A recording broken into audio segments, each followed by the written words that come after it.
This is about codes of conduct. It's not a new topic today. I think Klaus Ulmer, in the opening panel, talked about the need to have codes of conduct and certification and the need for these to move relatively quickly if they're going to be an effective instrument. What we're going to do in this panel is work out, and I'll introduce the panelists very shortly, what are the expectations on the side of the regulators, and we have the European Commission amongst us as well, and what's the experience from an industry point of view. So it's the balance between the two. Also touch on the important role of monitoring. Just very briefly by way of introduction, because no one's going to introduce me if I don't do it myself. I'm from IBM. I lead the cybersecurity and cloud policy area for the whole of Europe, and have been involved in codes of conduct for quite a time since the Commission launched, under Nelly Kroes launched the cloud strategy in 2013. We have Marie-Therese Ettmeyer from DG Connect, who's head of policy in her area. Ladies first.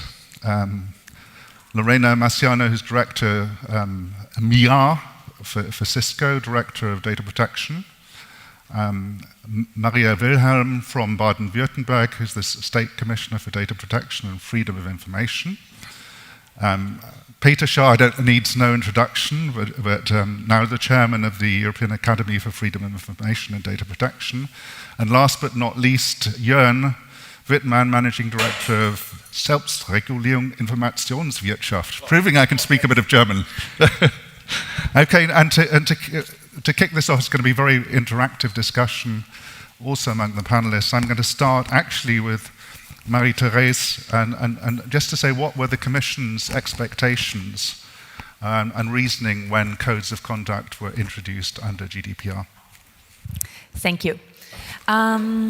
I would say the main idea was that code of conduct would be a tool, an instrument for businesses to facilitate their demonstration that they are in compliance with the GDPR. We all know, I mean, the idea of a code of conduct is not completely new. That was also already in the previous data protection directive. But the GDPR gave clarity on the content of code of conduct and then the procedures on how to get there. So for me, the main aim of code of conduct is to provide an added value to the GDPR, addressing specific needs of specific sectors and SMEs when they have to process data, and addressing in practical terms on how they can apply data protection rules. And they're an interesting instrument because they're co-regulatory by nature, so it's always interesting to look at, the different options.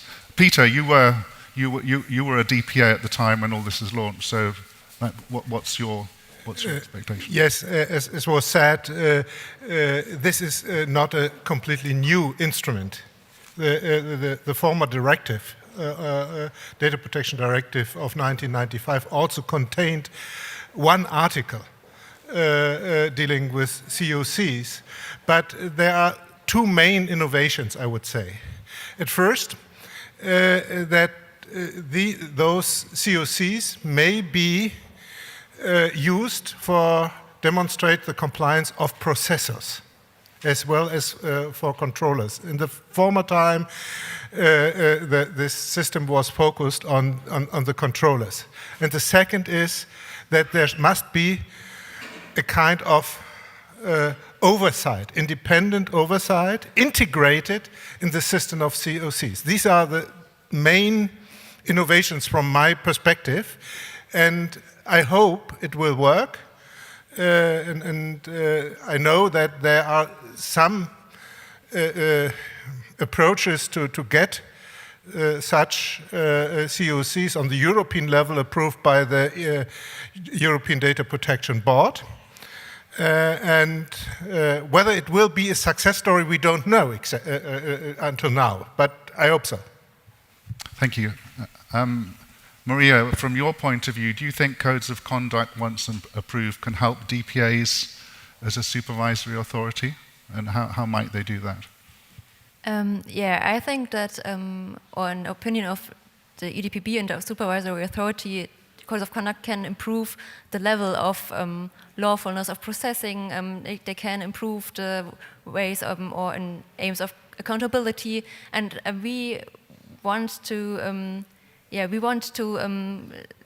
try to learn from that process, because it can be really useful in special sectors for special processings, even for like some sectors where we just have micro enterprises who can come together and just make their code of conduct and cover a field with self-regulation or co-regulation instruments that we didn't have our focus on. So we have very high hopes. We want to encourage it.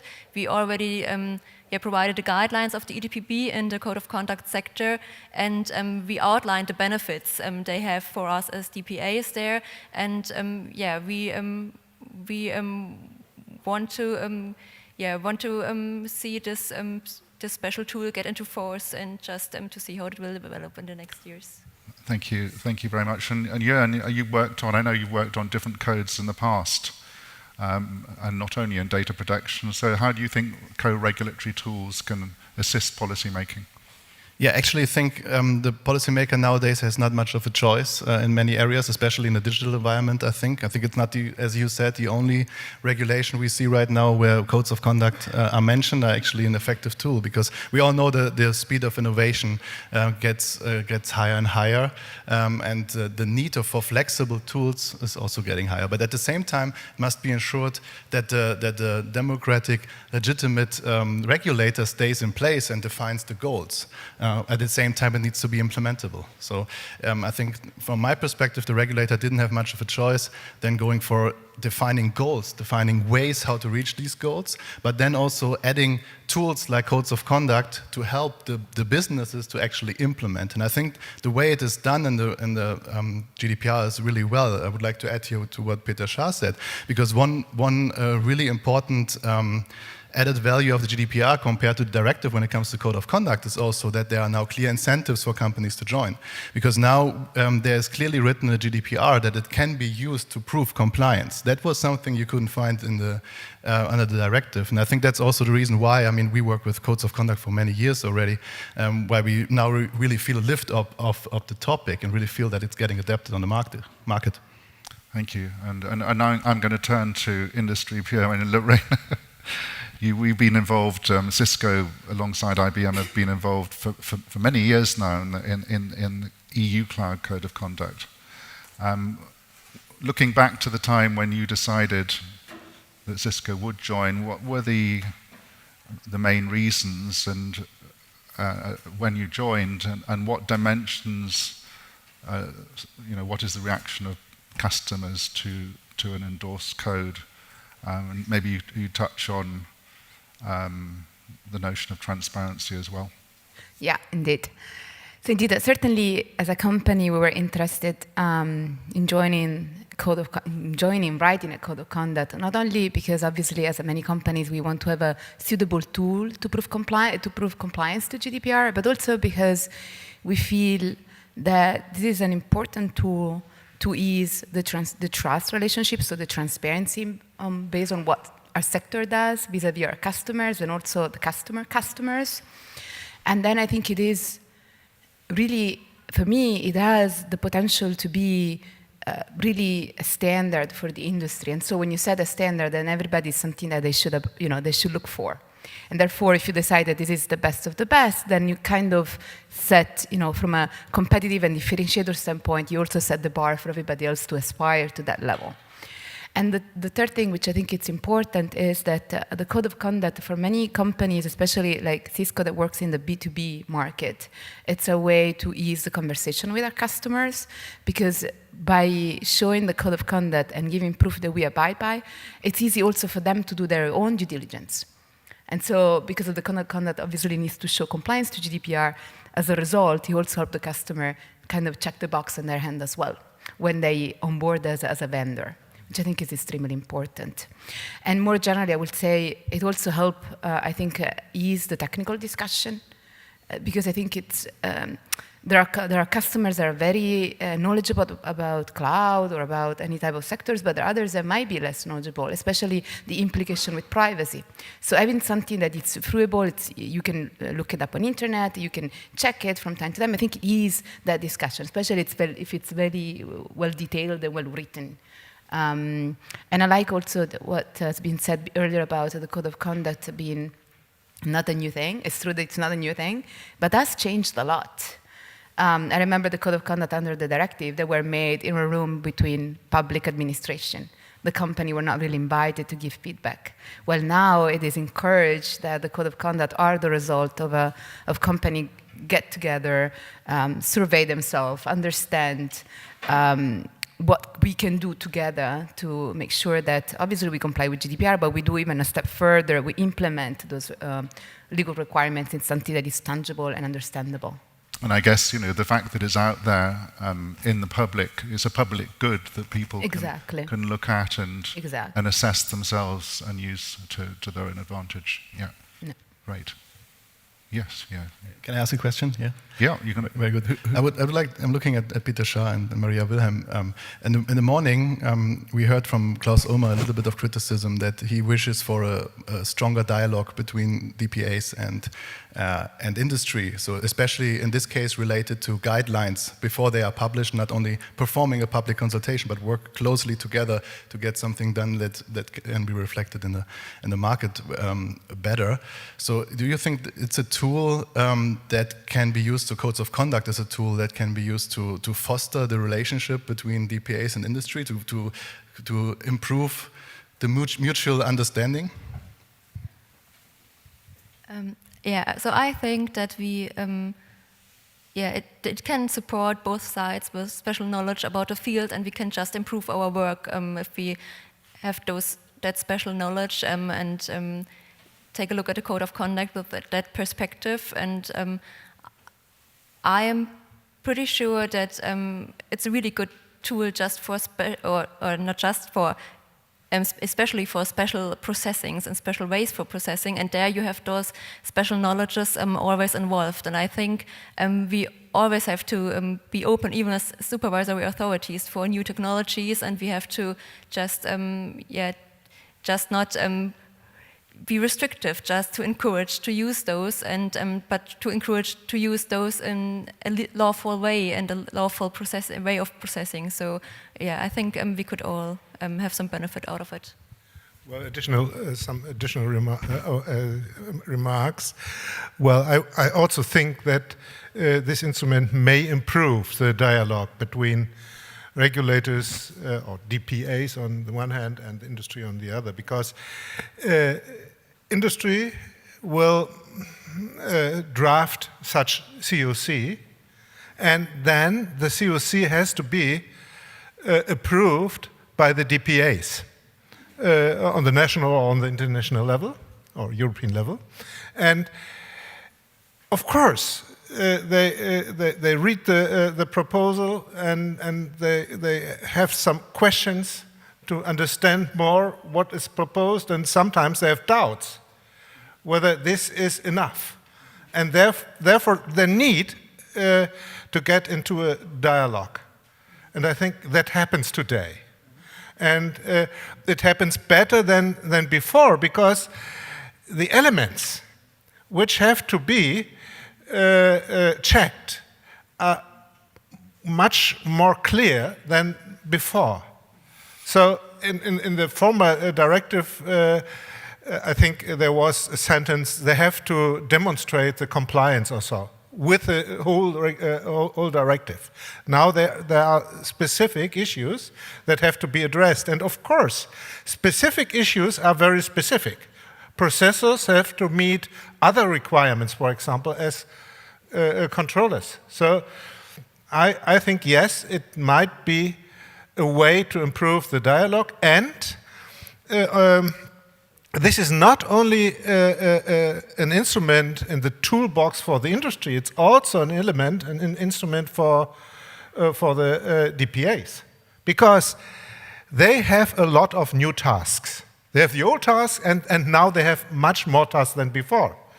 And now they can stick to the COCs, and if they have approved the COC and the monitoring body was accredited by a DPA, this must be taken as a kind of evidence, an element of trust, even in the relationship between both. Yeah, I'm just going to turn back to you, Teresa, because you haven't had enough mic time yet.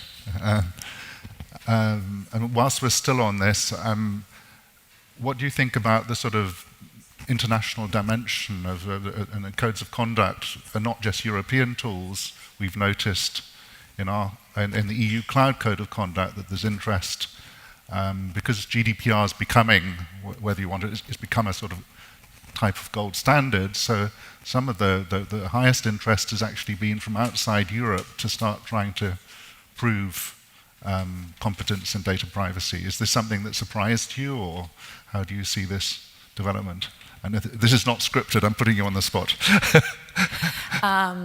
I think the keen interest now that we see from outside of Europe about the high level of data protection we have ensured in Europe came to a surprise to many, if I may say so, following some of the press before even the GDPR applied here in Germany, and what it will ruin, and there will be no business on the market anymore. And so, but what it really shows is that we were right on the spot. It was time for the high level of data protection.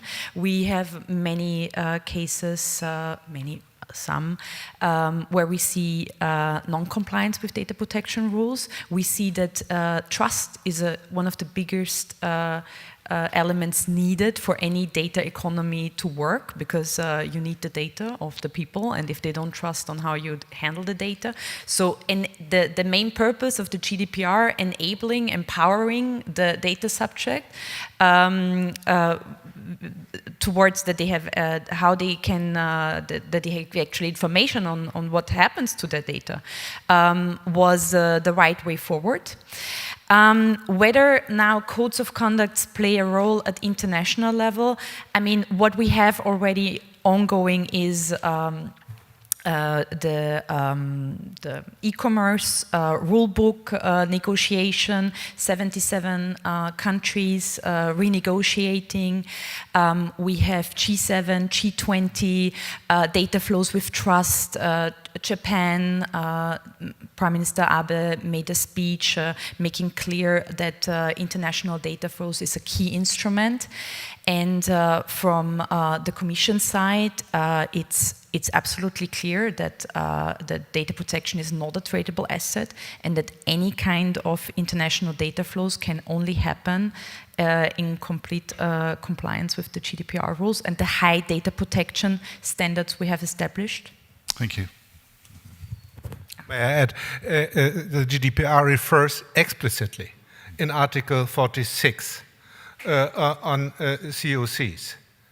And this is in use, because that means that COCs might be used to demonstrate compliance in the field of data transfers to third countries. And if these COCs provide sufficient safeguards, this might be the basis for data transfer even to third countries without prior approval for the single transfers, so by the DPA. So it will help to improve the data transfer, as well as it provides guarantees for the individuals to exercise their rights. That's a very good point. I want to move. Sorry. Just one Yeah, thing, yeah. because I mean, it's so such a keen interest. We had the adequacy decision also with Japan just at the end of last year. So I mean, all the trade negotiations in the free trade agreements, we have already a set of rules of provision on how to implement also data flows for non-personal data, because of course everybody knows you cannot separate them.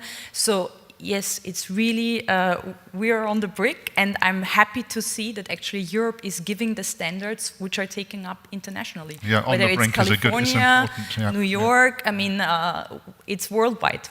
And sorry, now I had my time. No, I just wanted to add that in the context of third country data transfer, I would even say it's a stronger tool than some tools that are out there. If you compare it to standard protection clauses, the model clauses, we have here, as you already mentioned, the monitoring system behind it. So it's something that I think could easier stand the test of any court decision, especially if it has to go through the DPAs and they have to agree on what's happening on that end, which is, as we all know, harder to challenge by a court decision than it is, for example, in the Privacy Shield environment or SECs. Yeah, good. Well, I'm going to move on to the next topic now, because I know the audience is very keen to understand what experience we have within this group of codes of conduct. And I'm going to start with Maria. From your perspective, have you had any initial experience in your own DPA with code applications? And could you give us an insight into perhaps how many codes are being discussed already within the European Data Protection Board, or some indication, some feeling of where we are? So unfortunately, for the EDPB, I can't say, or I can't provide you with numbers. We have in our national system, we had some special code of conducts we discussed in the past, but there were not so many. And now on European level, there are some in the pipeline, and we are all very curious about those proceedings and about how the outcome will be, and what we can maybe establish with knowledge from that proceedings as maybe best practices in that field, and to just generate some general knowledge about that that area, and just to improve our work in that field. So I'm sorry, no numbers. But No. But yes, we're all very interested, of course, and I'm not surprised that you couldn't release any specific numbers. But they're on your map, in any case. Yeah. Only a few words on our experiences. I think the experiences were not very good with these COCs in the past. As was mentioned, there was only one approved by the Article 29 Working Party in the early 2000s, and then no other. There were some tries, but all failed. So, and on the even on the national level in Germany, it was very hard to come to those codes. I remember that we needed, I think, 8 years to come to this national code for the insurance industry, and it was, for me, it was not really successful. At the end, yes, but it was very, very hard work with a lot of involved DPAs and different stages of compromises and so on. And at the end, it was approved by the German DPAs. But now the EDPB has to deal with these new approaches. And I think I see, especially on the field of business-to-business relationships, some good ideas to use this new instrument, because businesses have to demonstrate to other businesses that they comply with the requirements. This is not only the case if there's a processor-controller relationship, but also if, on the Article 26, I think, controller-to-controller relationship. Therefore, we have a lot of such constellations. And for platforms, if they are processors or controllers, it might be very helpful to get some of these sectoral standards. defined by COCs. Yeah, maybe if I might add, I think what we learned from the past, from those proceedings we had in the past, is that a code of conduct should always be applicable and just mirror like the real situation, and should just be able to enforce in between the company. And what's always very important for the DPAs is like the data subject perspective. Like we have to look for the data subject rights for the provisions of the GDPR, and I think that those are the main points we always have to focus on. But I think it's a chance for the future just to improve those proceedings, and just to use this tool more often in the future. Yeah, of course, in a B2B scenario, data subject rights are not always easy to define. But Lorraine, I want to just ask you a question then, digging on this. So if you could picture the perfect, let's say, process to get a code that it's been drafted by a coalition, let's say, of companies and presenting to you, what kind of requirements you will look for to make it really successful, something you will actually approve? Because you were mentioning the data subject right. Are you saying that we should do like a survey with data set? So should we consult them? What would be your recommendation, let's say? Yeah, I think it's a good question, because we are at the beginning of a development, and now we just are looking for best practices and criteria. Not just you, both sides, and I think it's like a process. We just have to go through the first proceedings. We have to see how they will work, which code of conduct or which systems are provided there, and I think we can just see what we can take from those proceedings, and we had to try to provide some guidance with the EDPB guidelines, so there are some criteria for the codes. I know it's a general approach, but it's a point to begin. Yeah, and I think there will be more best practices developing in the future. Yeah, well, whilst Lorraine, I'll follow up just a second with you. Yeah, and I know you're quite eager to take the mic, but I just wanted to ask from an industry perspective, as we've had the DPA perspective, what do you think have been the main, over the years, some of the main challenges and experiences in working together with other cloud providers and molding together a code of conduct which on the one hand industry can agree with, on the other hand is going to be a useful tool for the DPAs? So indeed, I think it's a process also for us. So indeed, it's a learning process for everybody. I think one of the main, essentially it's time consuming. Jorn was mentioning that we had more than 200 calls in 2 years. He said 200 calls, but every call was like 3 hours. So in hours probably would be even a bigger effort. Or even more. So it is time consuming, and it's not because we disagree with each other. Actually, no, we actually agree very much with each other. That's probably because we're part of the same industry, and naturally we have the same type of challenges. And the same way we have the goodwill to put in place something that it's valuable to put out there in the market, for a simple reason, because if we come up with something that it's not suitable or it's not understandable, we're not so much concerned about you, the DPAs, we're also concerned about our customer that certainly will not trust us more. So there is no point. So in getting something that it's not understandable, that it's not clear, that it's not serious, it's just we're wasting our time. So I think it was a very collaborative environment. The challenge is to go a step further, because it's not sufficient, at least in our experience, just to rewrite the GDPR. That's not the added value that it's indicated under the GDPR. It's actually to go a step further and see, okay, taking that's the requirement, how do we implement it in practice? It can be as simple as discussing how to process the notice for new sub-processors, or how to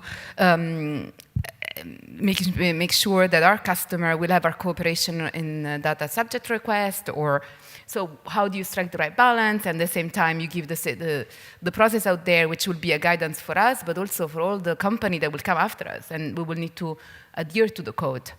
So it's really thinking in very practical terms. It's also thinking about what's already out there that we can aspire to. So from a security perspective, what we can already that we have collectively as a company that we can just implement it further in the code. So looking at the major certification and understand that many of us had the same, that also helped us a lot. Because if one of us would not have all certain certification, that certainly would not help with the conversation. And then another point that's very, very important is also how do we take care of companies that are not the same size? So there are small and medium enterprises in our consortium, let's say. How do we make sure that what is feasible for us is also feasible for them? Because indeed, and that's where the guidance, that's why the code is important, but also developing accompanying guidance, developing different alternatives for different sizes of company. It's important. Obviously, as a company, we have much more resources than a smaller one. So if we do a process that's very complicated, maybe for the small and medium enterprise, it would be just unfeasible. And it was mentioned, I think, this morning about competition law. That's where this code of conduct become a power ally also for company of smaller sizes to actually enter in a market. So if we set a boundary that it's a bar that's too high or it's too complicated, then we're not helping others to actually being able to show compliance with GDPR. So it's quite of a complicated exercise. My experience up until now, and from my colleagues from all the other companies, has been great cooperation. But indeed, it's very long time consuming. It takes a lot of consulting, indeed, that we have done with different types of sizes. Maybe one thing that it's maybe to take into account is that code of conduct are very much suitable for the B2B. And sometimes for us, it's not immediate to the fact that we need to consult the data subject just because we're B2B. So maybe that's also needs to be taken into account that certain codes work on a different relationship than the one directly with the data subject. So maybe the survey with the individuals probably, for us at least, was not relevant at this point in time. I guess one point you brought up is expectation management. You talked about the number of meetings we've had in this specific code, and maybe the expectations is that it will deliver an endorsed code more quickly than it's taken. So it's having that patience to take it to the level of submitting it to the DPA's European Data Protection Board, which is tough. Which brings me on to really the crucial role of the monitoring body. Because if it's I may not just add before a small thing here. I think one reason why it took also so many resources was that we actually, while we were writing the code, we had to learn how to write a credible code, because we have to concretize, but at the same time we have to stay somehow flexible to cover the whole market, from an SME perspective to the bigger corporations, but also to foster innovation for the future. So we had to develop real methods to write down binding requirements, and concretize, but at the same time now bind all companies to the same process, because there might be a week later a process that is even more effective to reach that goal. So I think we did pretty well, but it took us some time to figure out how to do it right. Yeah, we're not there yet, but we are. I think we are. But not quite. But to be honest, it's a process. It's a process also for us. When you start doing this the first time, as it is for the DPA, it is a process, so it takes time. So before we move on to monitoring, would you, with regard to... Sorry, Maria, yes. Oh, I'm sorry.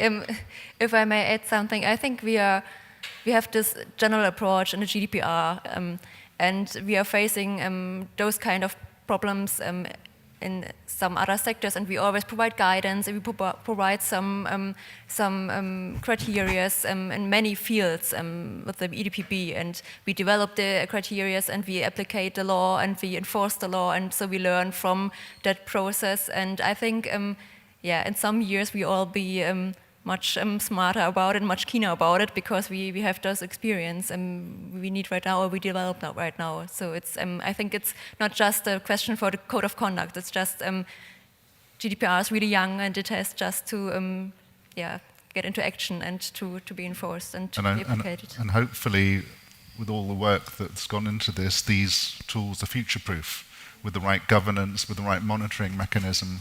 So I do want to touch on the crucial role, and I'll come back to you, but just the crucial role of the monitoring body, and how this is working, and why the monitoring body is it has such an important role in the process of making a code of conduct effective. And I'll ask you. Should I start with and telling then I'll why pass over. I am important, or okay. Yeah, and I'll start with you, then move over to Marie-Thérèse.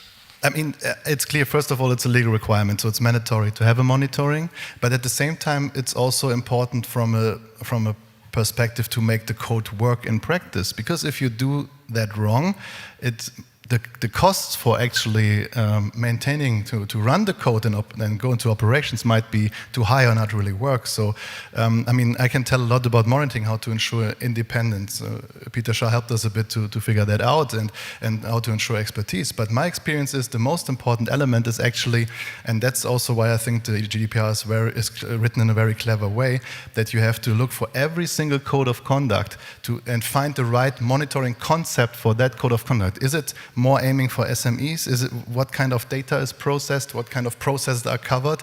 And for that, you developed a unique monitoring concept. And as you know, for example, for the cloud COC, we went very deep with the monitoring. So we have even whistleblowing systems implemented, and initial checkups are mandatory and so forth. But we are involved in other projects where we think that not so much of the processing is happening internally, and more would come out anyway if it's done wrong. So you can apply different concepts, which are also more cost effective. And I think this is a really important thing. And while doing that, of course, you have to always think of the monitoring while already writing the code. Because if you write a provision that is not possible to monitor, because in a way, we as a monitoring body would become someone to interpret the law. That's not what we should do. We should find out if someone stick to the rules of the code of conduct or not. That's it.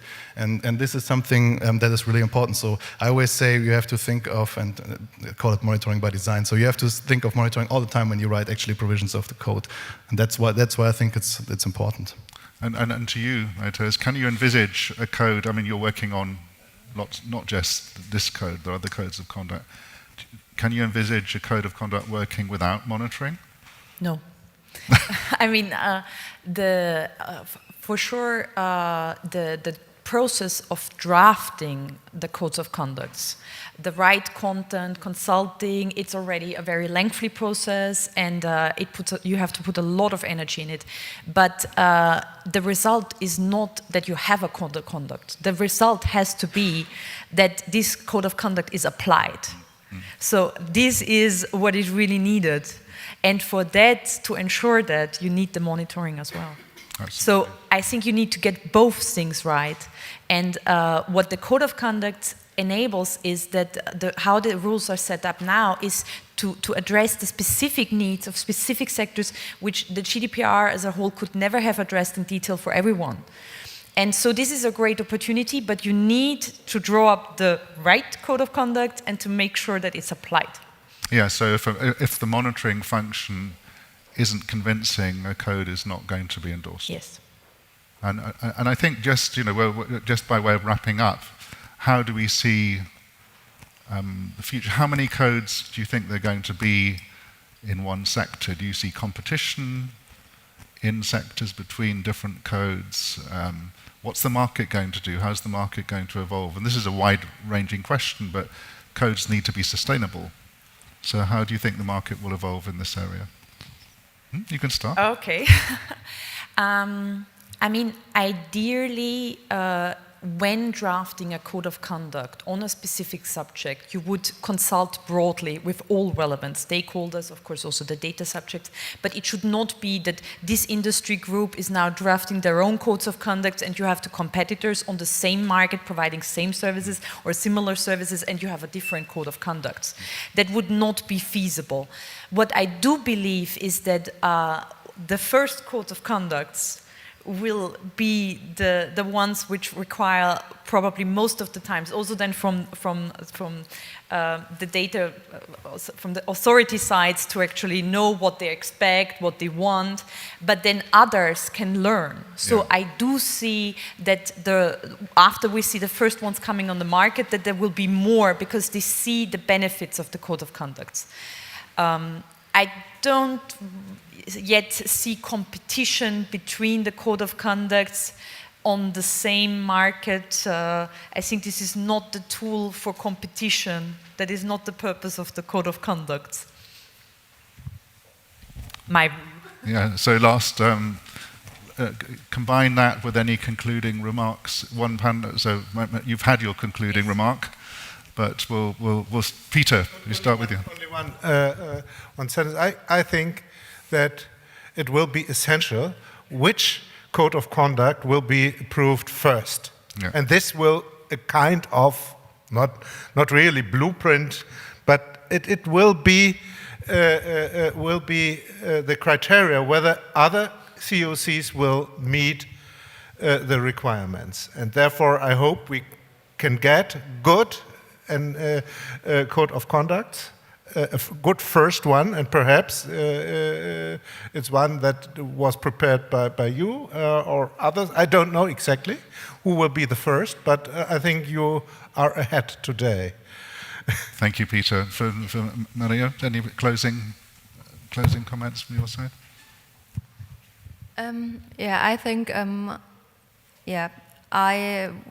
would say the same. So it really depends on the first proceedings, on what criteria we get out of that, what kind of best practices we can develop, and but I'm optimistic that we will have a development from where we are now. Yeah, we're the trailblazers then, aren't we, Lorena? Yeah, so we're very optimistic, right? We have to be. It's a good final word. Yeah. Yeah, no, yes, and I love your expression, we're on the brink, because that's how it feels, we're nearly there. So with that, I'd like to thank the panelists. We're absolutely on time, within seconds. So I'd like to thank the audience for being with us, and any questions we will deal with afterwards. The panel's been too big to open it up to the floor, but we will take questions following this through the organisers. So thank you very much.